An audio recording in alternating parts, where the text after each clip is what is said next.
السلام علیکم ورحمۃ اللہ وبرکاتہ۔ محترم حاضرین، قبل اس کی خطاب ہو، میں بڑے ادب سے گزارش کروں گا آپ سب کے سب خوب قریب آ جاؤ۔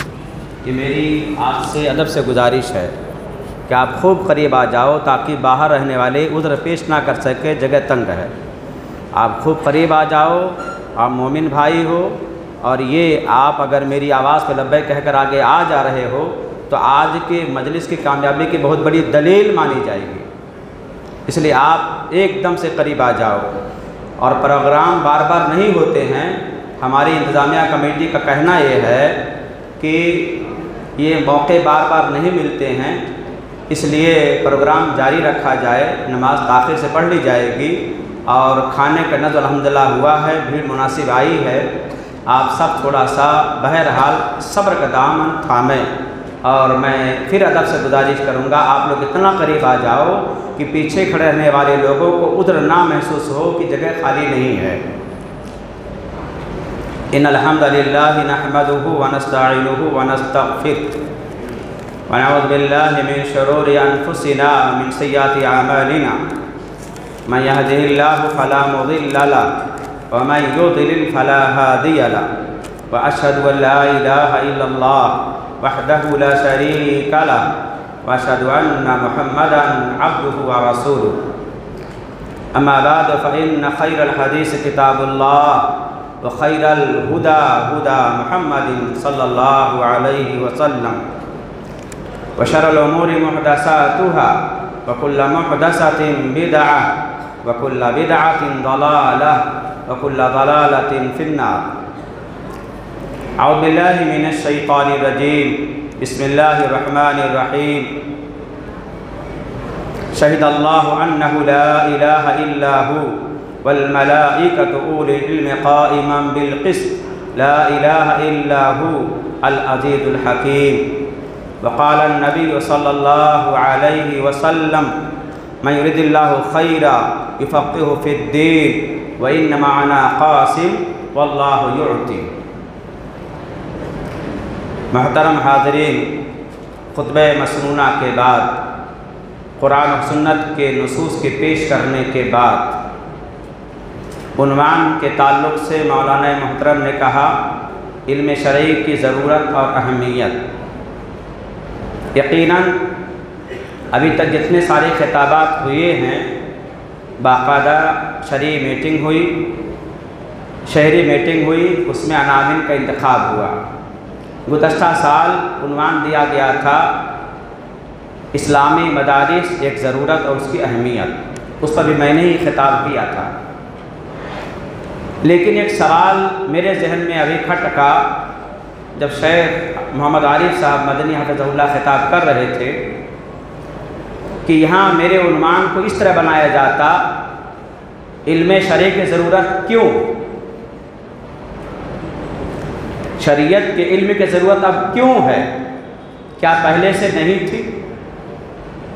ٹھیک ہے، آپ اتنی لمبی جمعیت اور جماعت کے ساتھ موجود ہیں یہاں پہ، کیا اس کی ضرورت پہلے نہیں تھی اب ہے؟ یہ ہم سب ایک سوال اپنے طور پہ کر سکتے ہیں۔ علم نام چاہے دنیا کا ہو یا دین کا ہو، اس کا نام روشنی ہے۔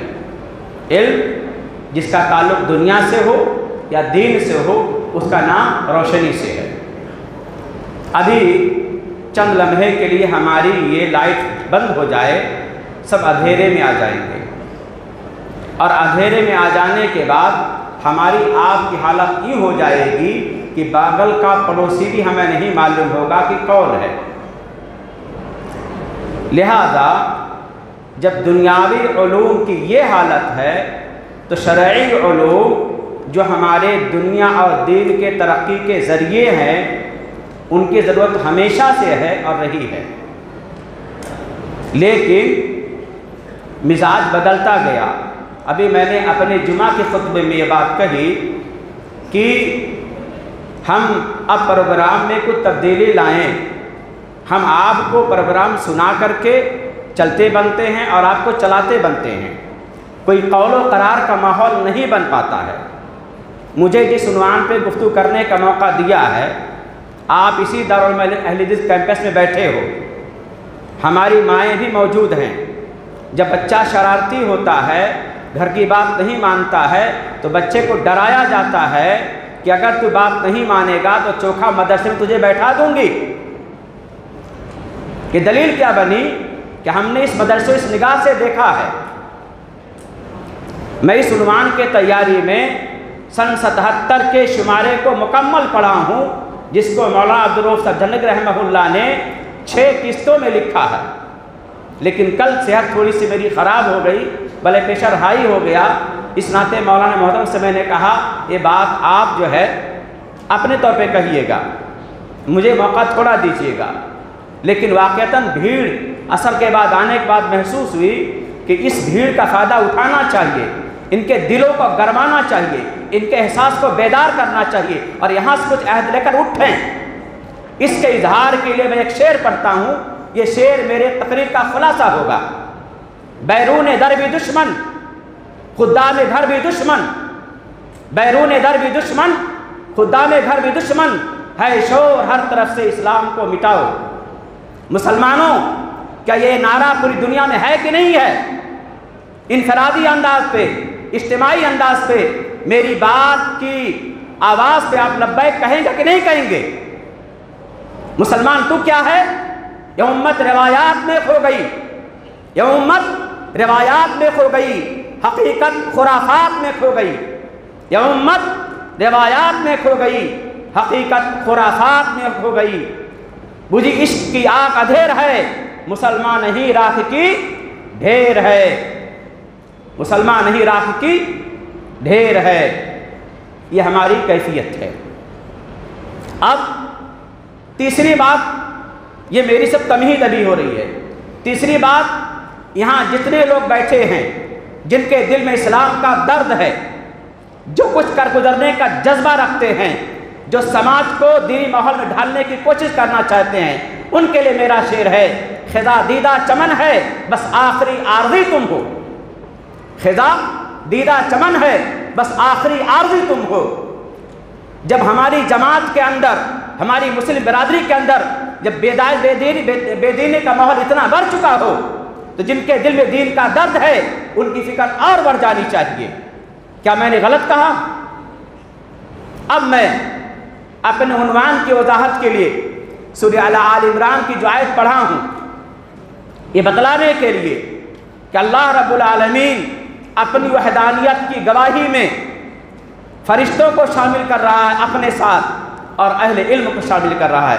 شہد اللہ انہ لا الہ الا ہو والملائکۃ واولو العلم قائما بالقسط لا الہ الا هو العزیز الحکیم۔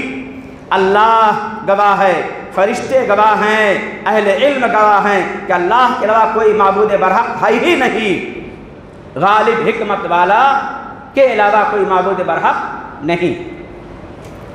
اب دنیا والوں، آپ میرے سامنے موجود ہو، میں پورے بصیرت اور بصارت کی میں پورے بصیرت اور بصارت کو اس میں کہنا چاہوں گا کہ مسلمانوں، یہ بوریا نشی علماء جو آج تمہارے سامنے اسٹیج بیٹھے ہیں، اللہ نے ان کا مقام اتنا اونچا کیا ہے کہ اپنی گواہی میں، اپنے فرشتوں کی گواہی میں ان کو شامل کیا ہے، اور آپ نے ان کو جس مقام پہ بیٹھایا ہے، جتنے نیچے بیٹھاؤ گے، جتنا ان کو گراؤ گے، جن کو یہ ذلت کی مار کھلاؤ گے، اتنا ذلت تمہاری مقدر ہوگی۔ یہ بات نوٹ کر لینا۔ میں دوران خطاب اپنے تمام احباب جماعت کو کہوں گا، سڑکوں بکھرے مت، آپ سکون کا ماحول بنائیں۔ انتظامیہ کمیٹی نے جو کھانے کا نظم کیا ہے، جب اس کا اعلان کیا جائے تب آپ لوگ اس کی طرف جائیں، انشاءاللہ شوق سے کھانا کھایا جائے گا، لیکن ماحول بگاڑنے کی بالکل کوشش نہ کریں۔ رضاکار حضرات ہر ایک کو محبت سے پیار سے کہیں، کیونکہ ایسے موقع پہ شیطان زیادہ کام کرتا ہے۔ تو سب سے گزارش یہی کروں گا ان کو محبت سے قریب لائیں۔ میں بہت خوشی محسوس کرتا ہوں کہ میری تھوڑی سی آواز سے لوگ قریب آ گئے، مجلس بھر گئی، عصر کا ماحول مل گیا۔ اس سے امید ہے کہ آپ کے دل میں اسلام کا چراغ جل رہا ہے، آپ سے ہم کچھ کام لے سکتے ہیں اور آپ سے اللہ کچھ کام انشاءاللہ لے سکتا ہے۔ لہذا باہر حضرات جتنے بھی ہیں اندر آ جائیں، لوگوں شوق سے کام کرنے دیں۔ تو میں نے یہ آیت پڑھ کے بتلانی چاہیے ہے کہ اللہ نے علم اور اہل علم کا مقام طے کیا ہے۔ اللہ کسی کے گواہی کا محتاج نہیں ہے۔ اللہ وحدہ لا شریک ہے، اللہ اکیلا ہے اپنی ذات میں، اللہ اکیلا ہے اپنی صفات میں، اللہ اکیلا ہے اپنی عبادت میں، اس کا کوئی شریک نہیں ہے۔ اللہ اگر اپنی ذات میں اکیلا ہے تو ایسے موقع میں یہود و نصارہ پر اللہ کی مار، جنہوں نے عزیر کو اللہ کا بیٹا قرار دیا، جنہوں نے عیسیٰ کو اللہ کا بیٹا قرار دیا، اور دوسرے سارے مذاہب جو اپنے طور پہ دیو دیوتا کو اپنا رب مانتے ہیں، ان تمام پہ اللہ کی مار۔ اللہ اکیلا ہے اپنی ذات میں، اللہ اکیلا اپنی صفات میں، اللہ اکیلا اپنی عبادت میں۔ لیکن اللہ رب العالمین نے یہاں پہ عظمت شان کی بلندی کے لیے اپنی وحدانیت کی گواہی میں فرشتوں کو شریک کیا اور اہل علم کو شریک کیا۔ لہذا جب سے حق کا وجود ہوا ہے اسی دن سے باطل کا وجود ہوا ہے، اور حق اور باطل کا ٹکراؤ ہمیشہ رہا ہے۔ ایسے موقع پر آج مسلمانان ہند خاص طور سے تاریخ قرطبہ کی پڑھیں، تاریخ بغداد کی پڑھیں، تاریخ اندلس کی پڑھیں، یا یوں کہہ لیجئے، میں عام لفظوں میں کہہ دوں، سارے اسلامی ممالک جب کبھی ان کا شان، ان کا عروج آسمان چھو رہا تھا، اس کے بعد ان کے زوال کا جب زمانہ آیا، چاہے عیسائی غالب آئے، یہودی غالب آئے، میرے عبارت میں نوٹ لکھا ہوا ہے لیکن خلاصہ نقل کروں گا چونکہ شاید بات کم ہی کرنی پڑے۔ جتنے سارے اسلامی ممالک پہ غیروں کا قبضہ ہوا، انہوں نے سب سے پہلے کام کیا، سارے مساجد کو، سارے مدارس کو منہدم کیا اور علماء کو توپ کے سامنے اڑا دیا۔ کہاں پہ؟ سارے اسلامی ممالک پہ۔ تو دلیل کیا بنی؟ جس کی چیز جتنا عزیز ہوتی ہے، جتنی پیاری ہوتی ہے، اس کو سجا کے چھپا کے رکھتا ہے۔ مسلمانوں، تمہارے سامنے سب سے عظیم نعمت قیمت کے اعتبار سے، ہر اعتبار سے ہے تو اسلام ہے۔ ہم پہلے مسلمان ہیں، پھر کچھ اور ہیں۔ اب اس کی بقا، اس کا تحفظ کہاں سے ہوگا؟ ہم بیٹھے بیٹھے جو سوچ رہے تھے کہ ہمارے مسلمانوں میں مزاج بدلنے کے لیے ایک ماحول بن رہا ہے کہ مدارس سے پیدا ہونے والے بچے کیا ہوتے ہیں؟ مفلوج ہوتے ہیں، گداگری کے شکار ہوتے ہیں، بھکمنگے ہوتے ہیں، زکوٰۃ خور ہوتے ہیں، نہ جانے کیا کہہ کر کے ان کو گرا دیا جاتا ہے، اتنا گرا دیا جاتا ہے کہ کوئی شخص آگے نہیں بڑھتا ہے۔ آج وہیں پہ تقریر کرواؤ کہ شرعی علوم کی ضرورت اور اس کی اہمیت، عجیب طرح لگتا ہے۔ دن کا اجالا ہے جس کے اجالے میں ہر چیز دیکھ سکتے ہو، اور ابوالکلام سے آؤ کہو ایک لانٹین جلا کر دنیا کو بتلاؤ، یہ کون سی بیوقوفی ہوتی ہے؟ دنیا یہ بات روشن ہے کہ دنیا کے اندر اسلام کی بقا مسجد اور مدارس سے ہوئی ہے۔ جب تک مکی دور میں مسلمانوں کی کوئی مسجد نہیں تھی، کوئی مدرسہ نہیں تھا، اس وقت 13 سال تک مکہ کا مسلمان شرک سے کبھی سمجھوتا نہیں کیا، چاہے پہاڑ کے دامن بیٹھنا پڑا ہو یا چھپ کے دار ارقم رہنا پڑا ہو، لیکن اسلام کو محفوظ رکھنے کے لیے ان تمام لوگوں نے اپنے جان کی بازیاں لگائی، پتھر کھائے، سب کچھ کھائے، پر اسلام کا سمجھوتا نہیں کیا۔ مکہ سے بعد مدینہ آنے کے بعد وہی مسجد نبوی تھی، وہی مسجد نبوی تھی، وہی صفا کا چبوترا تھا جہاں پہ بے یار و مددگار مسلمانوں کے سچے نگراں اللہ کے نبی تھے اور مدینہ کے اہل ثروت تھے۔ اس کے باوجود بیچارے صفا کے لوگ لکڑیاں چن چن کر کے جمع کر کے پیٹ پالتے تھے، لیکن دین کو محفوظ کرتے تھے۔ میں ایک بات کہنا چاہوں گا مولانا ابوالوفا ثناء اللہ امرسد رحمہ اللہ کو کون جانتا نہیں ہے؟ ان کی تاریخ آپ کو معلوم ہے؟ اگر نہیں معلوم ہے تو میں آپ کو سناتا ہوں۔ یہ بیچارے اپنا ذاتی بیان کرتے ہیں کہ 14 سال کی عمر میں نہ میرا باپ رہا، نہ میری ماں رہی، نہ میرا دادا رہا، نہ میرا دادی رہی، نہ میرا نانا رہا، میری نانی رہی، میرے سارے اعزا قریب اللہ کو پیارے ہو گئے۔ 14 سال کے بعد اسی مدرسے نے مجھے گود لیا، پنجاب کی سرزمین میں اسی مدرسے نے مجھے گود لیا اور مجھے پالا پوسا۔ ہندوستان کے نہیں، باہر کے نہیں، پوری دنیا میں شیر پنجاب کہنے والے جماعت اہل حدیث کی آبرو مولانا ثناء اللہ امرسد رحمہ اللہ تھے، اسی مدرسے سے پڑھ کے نکلے تھے۔ میں کہنا چاہوں گا جب مدرسے کو عزت کی نگاہ سے دیکھو گے تو اللہ تم کو عزت کا تاج پہنائے گا۔ 20 سال سے موجود ہوں، یہاں پہ ہوں، 20 سال سے موجود ہوں۔ ابھی میں عصر کے بعد اپنے شہر کے سارے ائمہ مساجد کو دیکھ رہا تھا، لیکن اندر در محسوس کر رہا تھا ہر امام پریشان ہوگا، میرے بعد کون نماز پڑھائے گا، مغرب کون پڑھائے گا، عشاء کون پڑھائے گا۔ شہر جودھ پور کے لوگ جب اتنا تم محتاج ہو، پھر بھی تمہارا جودھ پور کا مدرسہ ویران کیوں ہے؟ تم آ کر مجھ سے پوچھتے ہو مولانا یہاں سے پڑھنے کے بعد کو کون سی ڈگری ملے گی؟ میں تم سے پوچھنا چاہتا ہوں کہ تمہاری ڈگریاں کس کام آ رہی ہیں؟ مجھ سے سوال کرتے ہو بچہ 10ویں پڑھے گا، اس کی مانیتا ہے کہ نہیں مانیتا ہے؟ جب سے یہ چیز بنا دی گئی کہ پڑھنے کے بعد دنیا کا معاش کہاں سے حاصل کیا جائے گا، اسی دن سے مدرسے میں تالا لگنا شروع ہو گیا ہے۔ اس لیے میں 2 مثال دینا چاہوں گا۔ ہمارے خاص امام محترم شیخ محمد رحمانی حفظہ اللہ، انہوں نے بار بار اپنی تقریر میں ابن تیمیہ کا نام دیا ہے۔ میں تمہیں ان کی تاریخ بتلانا چاہتا ہوں۔ ابن تیمیہ وہ شخصیت تھے جنہوں کے بھائیوں نے مل کر کے اعلان کیا کہ بھائی جان کھل کر کے دین کا کام انجام دو، ہم آپ کے بچے کی تنہا کفالت کریں گے۔ بولو، آج آپ کے 4 بھائی ہیں، ایک بھائی کو نکال کے بتاؤ تو صحیح کہ بھائی جان آپ جائیے، اللہ کے راہ میں وقف ہو جائیے۔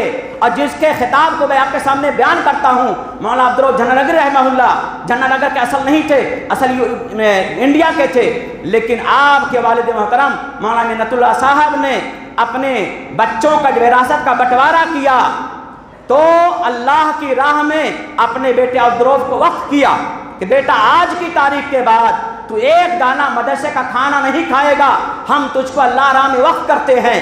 سن 95 کی بات کہتا ہوں، مولانا محترم سے میری ملاقات ہوئی تھی، کہا بیٹا میرے باپ نے جتنا کام کیا، اپنے بیٹوں کے نام جب بٹوارا کیا تو مدرسے کو ایک بیٹا تسلیم کیا۔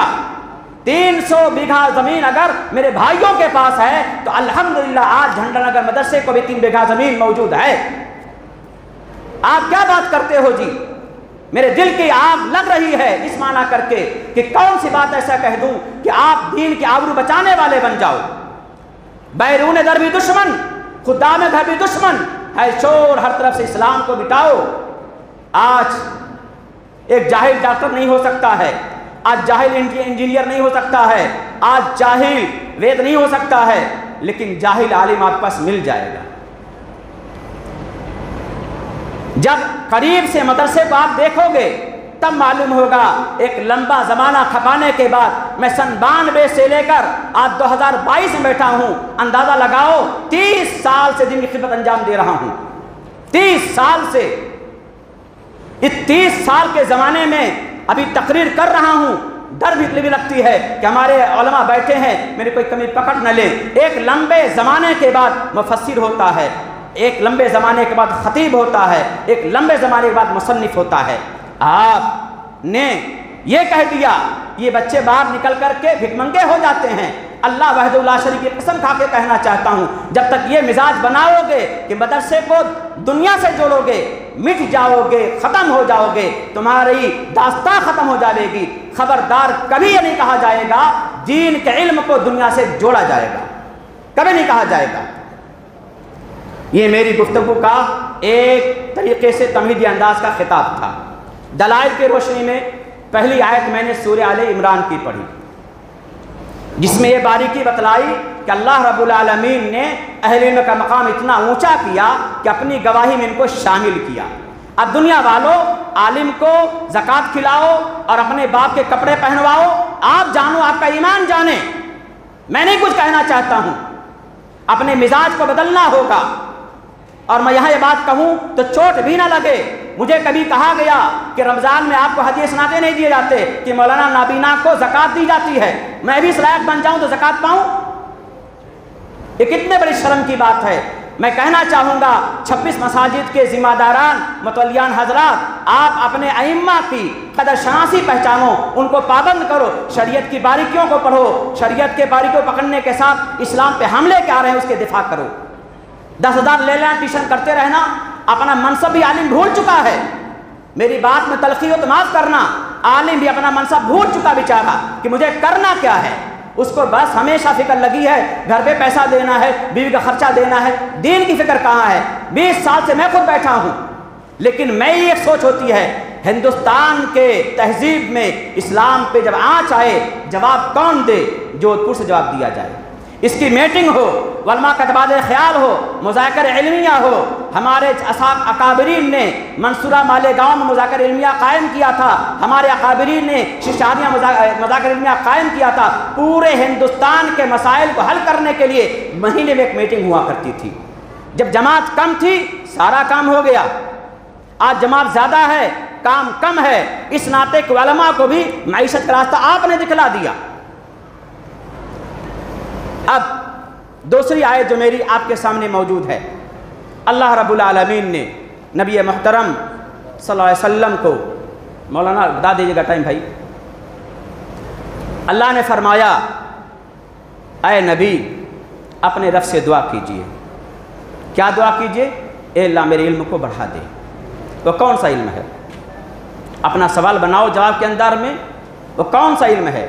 اللہ رب العالمین اپنے نبی برحق کو کہتا ہے نہ دنیا چاہیے، نہ مال چاہیے، نہ جاہ چاہیے، نہ منصب چاہیے، آپ اللہ سے دعا کیجئے اللہ میرے علم کو بڑھا دے۔ یہ علم کے بڑھوتری کے لیے جہاں یہ بات معلوم ہوئی کہ اللہ رب العالمین نے نبی محترم صلی اللہ علیہ وسلم کو پابند کیا کہ آپ مال کے اضافے کے لیے اللہ سے دعا نہ کیجئے، منصب کے لیے دعا مت کیجئے، بلکہ دین شریف کے اضافے کی دعا کیجئے۔ تو آج ہمارے اس بھری مجلس میں سبوں کے اندر دین کی بنیادی باتیں معلوم ہونی چاہیے، نہیں معلوم ہے، عورتوں کو نہیں معلوم، مردوں کو نہیں معلوم، لہٰذا اس دین کی بقا کا ذریعہ مدارس اور مساجد ہیں، مدارس اور مساجد ہیں۔ مدارس اور مساجد کو آپ نے اسلام کا قلعہ کہا ہے۔ یہ بجلی جس طریقے سے جب اپنا چراغ بجھا دیتی ہے اندھیرا آ جاتا ہے، یہ مدارس بجلی کے کارخانے ہیں جہاں سے علم کی سپلائی ہوتی ہے، اس کو بند کر دو گے بجلی بجھ جاوے گی، اندھیرا آ جائے گا، یہیں سے علماء نکلیں گے، یہیں سے خطبہ نکلیں گے، یا جو آج کے بزم کے رونق کا ذریعہ بنے ہیں علماء ہی ہیں، جیسے جیسے اللہ ان سے کام لے رہا ہے۔ تیسری آیت جس کا تعلق سورہ مجادلہ سے ہے، اللہ فرماتا ہے اللہ رب العالمین اہل علم کے درجات کو بلند کرتا ہے۔ وہ کون لوگ ہیں؟ جو ایمان والے ہیں اور اہل علم ہیں۔ یرفع اللہ الذین آمنوا منکم والذین اوتوا العلم درجات۔ اب یہاں پہ علم اور اہل علم دونوں کے درجے کو اللہ بلند کر رہا ہے، لہذا علم کی قدر ہوئی اور اہل علم کی قدر ہوئی۔ اب ان دونوں قدروں کو نگاہ میں رکھ کر کے دیکھا جائے تو پتہ چلا تینوں آیت میں اللہ نے اہل علم کی قدر کیا ہے۔ ہم اللہ کے بندے ہیں، اس کے باوجود ہم علماء کی ناقدری کرتے ہیں۔ دونوں کا طالب علم عجیب طرح لگتا ہے، اور اس کے ساتھ درد کے ساتھ، فکر کے ساتھ اور پورے احساس کمتری کے شکار نہ ہونے کے ساتھ میں یہ کہوں کہ 889 ہجری میں جب عیسائیوں نے غرناطہ پہ قبضہ کیا، اس وقت غرناطہ کے مسلمانوں نے ایک بھیک مانگی تھی۔ میں بھیک کا جملہ کہہ رہا ہوں، کیوں کر رہا ہوں کہ غرناطہ کے پورے علاقے پہ عیسائیوں نے اپنی چھاونی بنا رکھی تھی۔ ایک لمحے کے لیے باہر نکلنے کا طریقہ موجود نہیں تھا، تو بھیک یہ مانگا تھا آئیے آپ حکومت کیجئے، آپ میرے حاکم بنیے، پر میرے مساجد اور مدارس اور اسلامی اوقاف کو باقی رہنے دیجیے گا۔ دستخط ہو گئی، سب کچھ لکھا جا چکا، لیکن جیسے عیسائیوں نے غرناطہ پہ قبضہ کیا، 700 مساجد اور 700 مدارس کو ڈھا دیا اور 10 لاکھ مسلمانوں کو شہید کر دیا۔ کیا آپ اس دن کو دیکھنا چاہتے ہندوستان کی دھرتی پہ؟ آپ دل پہ ہاتھ رکھ کے بات کرو تو صحیح۔ اگر میری بات میں دم ہے تو اس کی مثال یہی سمجھو کہ ایک آدمی کا بچہ اپنے چھت سے گر پڑا، اس کا پاؤں ٹوٹ گیا، ٹوٹنے کی وجہ خاص یہ بنی اس کے چھت کی مڈیر نہیں بنی ہوئی تھی، تو کیا میرا بچہ گرے کہ مڈیر باندھوں گا؟ نہیں۔ ہوش مند کی بات یہ ہے کہ کل کے بچے کی گرنے والے کی تاریخ یاد کر کے مجھے اپنے چھت کی مڈیر باندھنی چاہیے، اس کی مثال ہوئی۔ لہذا گرناطہ کا حال، قرطبہ کا حال، آذربائیجان کا حال، یوگوسلاویہ کا حال، اور آج میں نے جو نئی تاریخ پڑھی ہے، فلسطین کے اندر 1200 مساجد آج تک گری پڑی ہیں، 1200 مساجد آج تک گری پڑی ہوئی ہیں۔ اسلامی ممالک کا حال سن کر کے خون کے آنسو گرتا ہے، لیکن ہندوستان کا مسلمان آج بھی خواب غفلت کا شکار ہے۔ اس ناطے مسلمانوں، میں باتیں لمبی نہ کہا کر کے ایک دو بات جو بڑی پیاری ہے اس کو بتلا کر کے بات پوری کروں گا۔ عمر بن خطاب رضی اللہ عنہ نے فرمایا، دنیا والو اللہ کے دین کو سیکھو، دنیا والو اللہ کے دین کو سیکھو، اللہ کے پاس ایک محبت کی چادر ہے۔ دنیا والو اللہ کے دین کو سیکھو، کیونکہ اللہ کے پاس ایک محبت کی چادر ہے، اور اللہ اپنے محبت کی چادر اس کو پہناتا ہے جو علم دین کو حاصل کرتا ہے۔ ہمارے علماء اللہ آپ کو جزائے خیر دے، اللہ آپ کو استقامت دے، اللہ آپ کو صبر و سہار کی توفیق دے۔ عمر بن خطاب نے کہا ہے، علامہ ابن عبد البر رحمہ اللہ نے اس کو نقل کرنے کے بعد نوٹ لگایا ہے، میرے معاصرین علماء، تم جس حال میں جہاں بھی ہو اپنے ایمان استقامت کو باقی رکھنا۔ اللہ کے نبی کے ایک سچے صحابی عمر بن خطاب کہتے ہیں، اللہ نے ایک محبت کی چادر دے رکھی ہے، اور اپنی اس محبت کی چادر اس کو پہناتا ہے جو علم والا ہوتا ہے، جو علم والا ہوتا ہے۔ اور آگے بتلاؤں، ابن عباس رضی اللہ تعالیٰ عنہ کے پاس، حالانکہ اس حدیث پہ تھوڑا کھنڈن کرنا پڑے گا، ابن عباس رضی اللہ فرماتے ہیں کہ میرے بعد ایک شخص آیا، جہاد کا سوال کیا، میں نے کہا کیا تجھ کو اس سے بہتر بات نہ بتلاؤں؟ کہا ضرور بتلائیے۔ کہا جاؤ اپنے گاڑھی کمائی کی رقم سے ایک مسجد تعمیر کراؤ، جس مسجد کے اندر مدرسہ قائم کرو، وہاں اللہ کی کتاب کی تعلیم دو اور نبی کی سنت کا لوگوں کو علم سکھلاؤ، یہ زیادہ بہتر کام ہے۔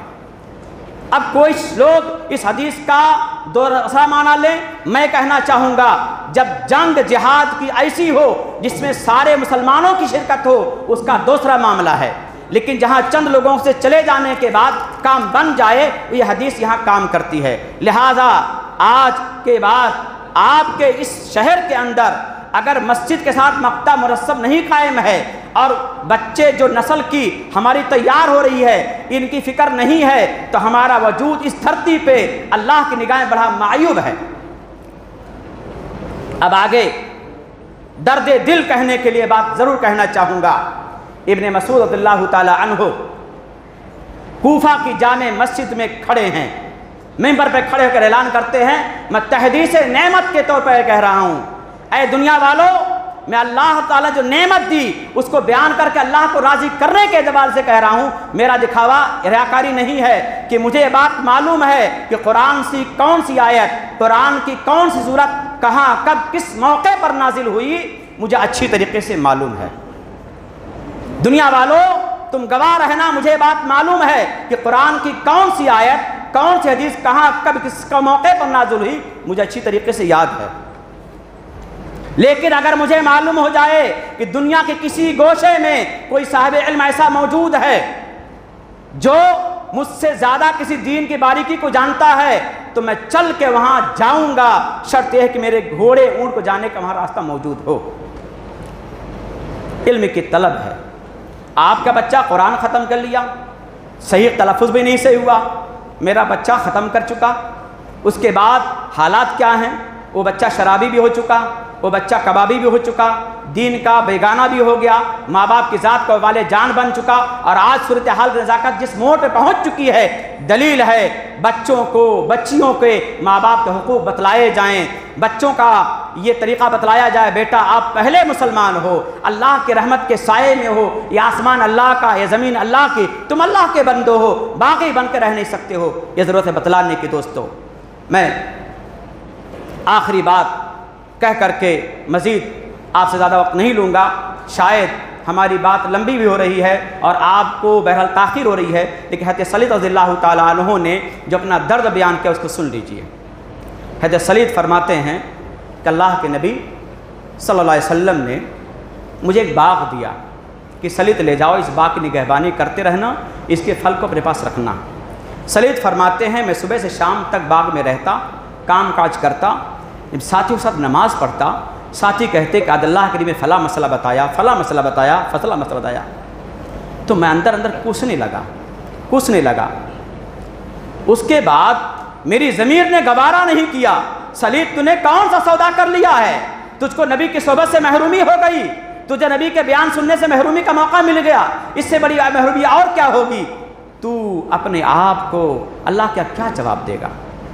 سلید کہتے ہیں میں رب کا شکر ادا کرتا ہوں کہ رب تو نے میرے ضمیر کو جھنجھوڑوایا، میں نبی کے پاس بھاگا گیا، اللہ کے نبی مجھے ایسے باغ کی حاجت نہیں ہے جو باغ مجھے آپ کی صحبت سے محرومی کرا دے وے، جو باغ مجھے آپ کے در سے سننے محروم کرا دے وے، ایسے باغ کی مجھے حاجت نہیں ہے، آپ رکھ لیجئے۔ ان سب مثالوں کو بیان کرنے کے بعد ایمان زندہ ہوتا ہے، حوصلہ بلند ہوتا ہے، دین میں چلنے کا جذبہ پیدا ہوتا ہے، دنیا کو ٹھکرانے کی طاقت ملتی ہے۔ اس ناطے میرے محترم حاضرین جتنے موجود ہو، آپ اللہ سے دعائیں کرو کہ اللہ رب العالمین یہ دین قیامت تک رہے گا، یہ دین قیامت تک رہے گا، کہیں ایسا نہ ہو جائے میری ذات سے دین کی ناقدری ہو جاوے اور تو ہمیں میٹ دے اور اللہ تو دوسرے کو کھڑا کر دے، ایسا نہ ہونے پاوے۔ اللہ اس امان کی قدر کی توفیق دے۔ رب العالمین ہم نے باتیں بہت کچھ کہیں، شاید باتیں بے ترتیب بھی رہی ہوں گی، اللہ مجھے معاف فرماوے۔ میں یہی دعا کروں گا اللہ تعالیٰ میں نے جو باتیں کہیں اگر حق ہے تو اللہ عمل کی توفیق دے، اور اگر کہیں کمی ہوئی ہے تو میری ذات سے ہے اور شیطان کی طرف سے ہے، اللہ ہم کو ان درست محفوظ رکھے، آمین۔ تقبل یا رب العالمین۔ السلام علیکم ورحمۃ اللہ وبرکاتہ۔